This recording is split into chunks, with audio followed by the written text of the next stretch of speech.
Muito boa noite, rapaziada. Eu sou o Léo.mp4 e, mano, hoje a gente vai falar da programação do The Witcher 3. Mas antes de começar o vídeo, mano, deixa o dedo no hype. Deixa o dedo no hype, mano, porque me ajuda pra caramba, porque esse vídeo aqui aparece pra mais pessoas. Mais pessoas vão ver meu trabalho. Esse vídeo aqui vai engajar bem melhor nas páginas principais do YouTube. E com isso, tu vai estar me ajudando pra caramba, mano. Então, mano, deixa o hype, valeu? Se inscreve no canal e aproveita o vídeo, mano, é nóis. Cara, imagina que você vive num mundo que realmente respira. E o sol tinge as nuvens com uma cor meio alaranjada, meio violeta também. E tem uma aldeia que tá dormindo meio longe, meio no horizonte, que tá com as chaminés das casinhas ali saindo fumaça. Um comerciante abre sua barraca nas margens da estrada. Dois cavaleiros passam trotando, conversando sobre algo que tu não consegue ouvir direito. Uma criança persegue uma galinha no meio do barro. E uma tempestade começa a se formar no sudeste. Tu consegue ver as nuvens escurecendo, o vento aumentando. E os raios cortando o céu antes de chegar até você. Mano, tudo isso que eu acabei de citar não é um filme, não é uma pintura, é um videogame. E cada detalhe que tu acabou de imaginar comigo citando, cada nuvem, cada rua, cada galinha assustada, cada criança maluca, tudo isso é criado por código, mano. Por instruções escritas por seres humanos reais. Linha por linha, texto por texto, em frente ao computador por ano. Vamos falar sobre o The Witcher 3, mano. Esse jogo foi lançado no ano de 2015 pela CD Projekt, uma empresa polonesa que pouca gente conhecia antes dessa obra-prima chamada The Witcher. E com o único movimento, mano, eles criaram um dos jogos conhecidos como ser o jogo mais foda de mundo aberto, depois de GTA, é claro, de toda a história, mano. Mas como que um grupo de pessoas conseguiu criar algo tão vivo, algo tão realista dentro de um videogame? Como que eles conseguiram criar algo tão absurdamente complexo dentro de uma telinha, mano? É exatamente isso que a gente vai ver. Ah, e só pra adiantar, mano, pra assistir esse vídeo aqui, você não precisa programar, você não precisa saber profundamente sobre programação. Eu vou te falar ponto a ponto como que esse jogo foi programado da maneira mais simples, da maneira mais mastigada possível. E fica aqui, mano, porque o que a gente vai explorar daqui a pouquinho é uma das histórias mais fodas sobre programação dentro dos jogos. É uma das histórias mais fascinantes da engenharia criativa dos últimos 30 anos. Vamos pro tópico 1, a ambição da CD Projekt. Cara, o The Witcher começa com uma decisão que foi tomada no ano de 2011, que foi o ano de desenvolvimento do The Witcher. Essa decisão era a seguinte, mano, eles queriam criar um mundo que nunca parasse de funcionar, que nunca parasse de existir. Eles queriam isso independente do que o jogador tava fazendo. Eles não queriam um mundo parado, um mundo estático. Eles queriam um mundo vivo, mesmo que você não estivesse olhando. Um mundo que funcionasse sem a tua atenção, sem a tua interação com ele. E cara, pra entender esse desafio, pensar no mundo real, por exemplo. Vamos pensar numa cidade real. Quando tu tá saindo de casa, o mundo real já tá acontecendo. Já tem ônibus na rua, já tem gente indo trabalhar, já tem loja abrindo. Os mendigos já estão no meio dos cantos, as crianças já estão indo pra escola. Então pensa comigo, a cidade não precisa de você pra funcionar. A cidade funciona mesmo sem você estar ali. E agora tenta imaginar isso aí pra um computador, tenta replicar isso pra um PC, mano. E não pra uma cidade, pra um continente inteiro. Com floresta, montanha, cidade, aldeia, pântano, oceano, campos de batalha e planícies, mano, muito grandes. Com centenas de personagens que têm rotinas, desejos, medos, com um clima que muda, com um sistema de dia e noite, que dentro do jogo faz uma diferença do caralho. E também, mano, com consequências que se propagam ao longo do tempo. Aí tu consegue entender o tamanho da ambição da CD Projekt, mano. Você consegue entender o que eles realmente queriam fazer era algo histórico, algo que só eles podiam ter feito na época. E a CD Projekt, que até aquele momento tinha feito dois jogos Witcher, Witcher 1 e Witcher 2, que eram jogos muito bons, mano, só que eram jogos lineares. E eles tinham um ambiente ali fechadinho pra eles mesmos, não era um jogo de muito aberto. Dar um salto pra um mundo que nem o do The Witcher 3 era uma magnitude muito grande, era algo gigantesco pra eles. Era tipo passar de construir uma maquete de papelão pra construir uma maquete de uma cidade real. E a diferença de escala não era apenas quantitativa, era qualitativa também. Era uma diferença completa de paradigma, técnica e de criatividade. Cara, a equipe de programação do The Witcher 2 cresceu de tipo 100 pessoas programando aquele jogo pra 350 programando o The Witcher 3. Escritores, artistas, programadores, engenheiros de som, designers de level, programadores especialistas em física, programadores de inteligência artificial, programadores especialistas em renderização gráfica, todos trabalhando simultaneamente, mano. Todos trabalhando em múltiplos continentes, tentando construir algo que até aquele momento não existia, algo tão polível criativamente e algo tão grande também. E o objetivo final da CD Projekt, mano, era esse. Era muito simples de descrever, só que pra executar era muito difícil. Eles queriam que o mundo do The Witcher 3 fosse tão realista ao ponto de você achar que aquele mundo tava vivo antes de você chegar e que ele continuaria vivo depois de você partir também. Basicamente, eles queriam que aquele mundo não esperasse por você, que ele existisse sem você interagir com ele. E cada decisão técnica que a equipe tomou durante os 4 anos de desenvolvimento desse projeto foi 100% voltada para esse objetivo. A engine que escolheram, a forma que construíram a inteligência artificial do jogo, a maneira como o mundo era carregado na memória, tudo envergado, mano, para essa decisão central. Fazer aquele mundo ser rico e fazer ser vivo o suficiente pra estar vivo quando você olhar pra ele e quando você não olhar também. Beleza, então, mano, saindo um pouco mais dessa parte teórica, vamos entrar de como é que realmente a engine do jogo funciona. Vamos pro segundo tópico, mano, a base de tudo. Vamos falar sobre a Red Engine 3, motor invisível que sustenta tudo dentro do jogo. Cara, todo jogo precisa de uma estrutura, uma fundação invisível que o jogador não vê. E essa fundação é o que vai sustentar tudo o que acontece dentro do jogo. Tudo que o jogador vê, tudo que o jogador escuta, tudo que o jogador experimenta dentro de uma experiência de videogame tem um nome, mano, se chama Game Engine, ou motor do jogo. Cara, pensa numa Game Engine como se fosse o motor de um carro. Você não consegue ver a Game Engine, mas a Game Engine é a parte mais importante de um jogo. É a peça crucial. Tudo o que acontece dentro de um jogo passa pela Game Engine. O som, o gráfico, a física, as texturas. E assim como um carro, se o motor for fraco, a infraestrutura não vai segurar. Você não vai ter uma base, você vai ter uma base frágil. E a Game Engine, mano, é basicamente isso. É um conjunto de sistemas formados pra sustentar o jogo. Sem a engine não tem um jogo, tem apenas uma ideia. E cara, a CD Projekt podia ter usado uma engine pronta. Tem engines muito fodas no mercado à disposição para as indústrias utilizarem. Tipo a Unreal, a Epic Games ou até mesmo a Unity. Porém, a CD Projekt, mano, teve uma ideia muito diferente. Eles tiveram uma ideia totalmente fora da curva. Eles criaram a própria engine. A Red Engine 3, mano, foi uma versão inteiramente desenvolvida pela CD Projekt. E foi a terceira versão. Ela foi construída especificamente para resolver os problemas que traria o The Witcher 3. Então você tem que ter em mente que essa engine foi projetada não para ser uma engine genérica para todos os tipos de jogos. Ela foi utilizada, mano, para ser cirúrgica pro The Witcher 3. Mas o que concretamente significa construir uma engine, mano? O que realmente é construir uma engine? Cara, construir uma engine significa escrever sistemas que constrolam a luz, por exemplo, do zero. Construir uma engine, mano, significa criar um algoritmo que vai definir como é que a IA do jogo vai funcionar. Construir uma engine, mano, significa como que os personagens do jogo vão reagir à física. E os programadores da empresa que construíram que vão definir os algoritmos. Significa como que eles vão programar a lógica, como que os personagens vão se interagir em um ambiente tridimensional. Significa, mano, que eles vão inventar as ferramentas que os artistas vão utilizar para criar as texturas, montar o ambiente do jogo, animar os personagens. Não é tipo só criar a fábrica do zero. Você não tá só criando uma fábrica, você tá criando as ferramentas que vão dentro da fábrica, você tá criando as máquinas que vão tocar aquela fábrica. Recursivo, é complexo, é grandioso, tá ligado? E a Red Engine 3, mano, foi criada com 3 tópicos principais. O primeiro seria que ela precisaria suportar jogos com tamanhos colossais, que nem o The Witcher 3. E sem travar, sem quebrar, sem mostrar as costuras que separam os mundos dentro do jogo. E tinha um segundo ponto, mano, que a Red Engine precisava ter pra ser criada, mano. Tinha uma cautela, que era renderizar o jogo. Ela precisava ser capaz de renderizar cenas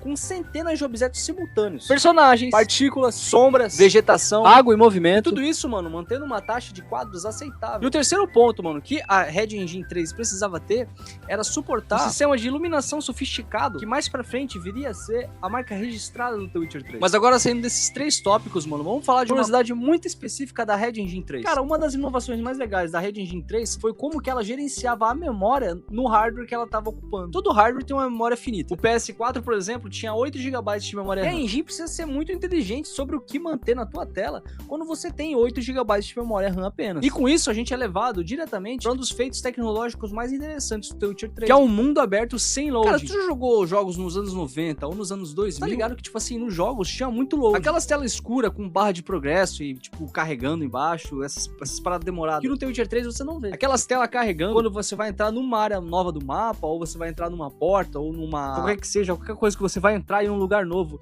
e aquele lugar precisa carregar e aparecer aquela tela de load, mano. Porra, demora pra caralho. Aquelas telas existem, mano, porque não tinha um controle total sobre a memória que estava sendo utilizada na tela. Aquelas telas existem porque um computador ou um console tinha memória limitada. Tu não pode ter um jogo inteiro carregado assim ao mesmo tempo. Então o jogo só carrega na tua tela aquela parte que você tá utilizando naquele momento. E quando você vai pra uma área nova, você precisa descarregar aquela área antiga que você tá, pra memória do jogo suportar o que tá aparecendo de novo na tua tela. Mas em The Witcher 3, mano, você consegue cavalgar por horas sem tela de loading. Você consegue ir da praia pra floresta sem tela de loading. Você consegue sair de uma cidade movimentada pra uma montanha totalmente aleatória sem tela de loading. Sem pausa, sem tela escura. Mas como que isso é possível? É por causa de uma técnica, mano, chamada streaming de mundo. Basicamente, essa técnica faz o quê? Enquanto você tá carregando, o jogo, ele só carrega o que tá embaixo de você. Ele só carrega o presente. Ele só carrega o que você tá vendo naquela hora. E descarrega o que você já passou por cima. E enquanto você tá cavalgando, por exemplo, no mapa, vamos lá, tá cavalgando, e você tá vendo em algum lugar, o jogo, ele tem um streaming tão inteligente que ele tá calculando a direção que você tá vendo de uma maneira cônica. E o streaming de mundo, mano, funciona de uma maneira muito legal. Ele divide o mundo em áreas chamadas chunks. E cada chunk do mapa é uma porção, onde é que cada porção tem os seus dados, como geometria do terreno, vegetação, edifícios. Então, os chunks é como se fosse... o mapa tem um bolo inteiro. E os chunks, mano, é o mapa cortadinho em fatias. E enquanto você anda pelo mapa, o mundo, como eu expliquei antes, ele vai sorrateiramente e calmamente calculando onde é que você provavelmente vai. E com base nesse cálculo, ele começa a carregar os chunks que estão adiante, antes mesmo de você chegar lá. E ao mesmo tempo que ele carrega o chunk que tá vindo, ele vai gradualmente descarregando aqueles chunks que você já passou em cima, porque não precisa mais dele. É como se fosse uma esteira rolante invisível. O mundo que tá na tua frente já existia quando você chegou lá, e o mundo que tá atrás vai embora. E no The Witcher 3, cara, essa fatia era dividida em questão de prioridade. No The Witcher 3, cara, as coisas que estavam próximas eram carregadas com muito mais qualidade, com um LOD muito mais avançado, com uma resolução muito mais alta. E na medida que os objetos ficavam distantes, os detalhes daquele objeto eram jogados fora, ia diminuindo no decorrer da distância que você ficava daquele objeto. Até mesmo que você não precisa ter um objeto muito bonito, sendo que você nem tá vendo ele. Esses dois sistemas que eu falei que pra você, mano, se chamam LOD, Level of Detail, que são técnicas fundamentais para jogos de mundo aberto. Pro hardware carregar muito melhor os jogos de mundo aberto de uma maneira muito mais fácil e que não pese tanto do hardware, criaram essa técnica chamada LOD. Tem no GTA, tem no The Witcher, tem na maioria dos jogos abertos, mano. E a equipe do jogo, mano, passou meses refinando o LOD. Por exemplo, você tem um objeto, vamos lá. Vamos fingir que isso aqui é um cavalo. O cavalo dentro do jogo, perto de você, ele deve ter tipo 1000 polígonos. Pra quem não sabe, polígonos são pequenos triângulozinhos que formam os detalhes de um objeto dentro de um jogo. Pois bem, num jogo, esse objeto aqui tem 1000 polígonos quando você tá perto dele. Não, vamos lá, esse objeto aqui ele tem 5000 polígonos. Ele é muito bonito, ele é muito belo pra um jogo, né? E quando você tá longe dele, numa medida de 100 metros dentro do jogo, ele já perde os polígonos pela metade. Quando você tá 200 metros dele, ele já fica com 1/4 dos polígonos. Por quê? Porque o hardware não precisa carregar esse objeto com você longe. O hardware não precisa deixar esse objeto bonito com você longe. Você não vai ver. Não tem motivo pra deixar as texturas, os detalhes dele bem feitos. E aí funciona o mesmo pra física. Os objetos que estão com uma física muito longe, objetos que, por exemplo, que estão em física muito longe, eles não precisam ter uma física ultra realista, que nem os objetos que estão perto de você. Mas eu vou falar disso aqui um pouquinho depois no quadro de física. Agora a gente vai entrar na parte 4 do vídeo, que é a parte dos NPCs e da inteligência artificial do jogo. NPC é uma sigla que significa Non-Player Character, ou personagem não controlável pelo jogador. Em muitos jogos, mano, os personagens são manequins com roteiros fixos. Eles ficam parados no mesmo lugar, eles repetem as mesmas frases quando você vê eles, e eles são bonecos que estão em looping. Nada realmente muito significativo acontece com eles. Mas, brother, no The Witcher 3, mano, acontece uma coisa totalmente diferenciada. Os personagens, os NPCs, mano, tem uma habilidade dentro do jogo muito foda, que é de interagir com você de todas as maneiras possíveis. O mercador em Novigrad, ele não fica parado na barraca o dia inteiro. Ele tem uma rotina. De manhã ele acorda, ele come, ele sai na rua, ele caminha, ele abre a barraca, e à noite, mano, ele fecha a barraca dele, ele vai pra casa, ele dorme. E se você, por exemplo, tentar aparecer lá na barraca dele às 3 da manhã, ele não vai estar lá te esperando, imóvel, como a maioria dos NPCs na maioria dos jogos. Não, mano, ele vai estar na casa dele dormindo. E por que ele tá em casa dormindo? Porque o jogo é extremamente imersivo, ele precisa descansar. Mas, teoricamente é muito bom, mas tecnicamente, como é que funciona? Cara, a resposta tá num sistema chamado Behavior Trees, ou árvore de comportamento. Imagina uma árvore de decisão, mano, literalmente uma árvore, onde é que tem vários raminhos, e eles vão meio que se descontorcendo tudo e os coisando, tá ligado? No tronco, a gente tem uma pergunta. O que o NPC tá fazendo agora? E os galhos representam as possibilidades. Por exemplo, ele tá dormindo? Ele tá trabalhando? Ele tá com medo? Ele tá com fome? Cada galho, mano, é dividido em subgalhos. E a cada milissegundos, mano, que são frações de segundo, o sistema de IA do jogo percorre essa árvore de cima a baixo pra cada NPC do jogo ativo. E ele pega e vê qual comportamento é o mais apropriado dependendo do estado atual do mundo. Por exemplo, você tá lá perto daquele NPC e tu tenta dar uma espadada nele. Porra, ele vai ficar assustado e ele vai tentar correr, ou ele vai ficar puto e vai tentar revidar. Isso são coisas da árvore de comportamento daquele NPC. Por exemplo, tá chovendo, aquele NPC ele vai tentar procurar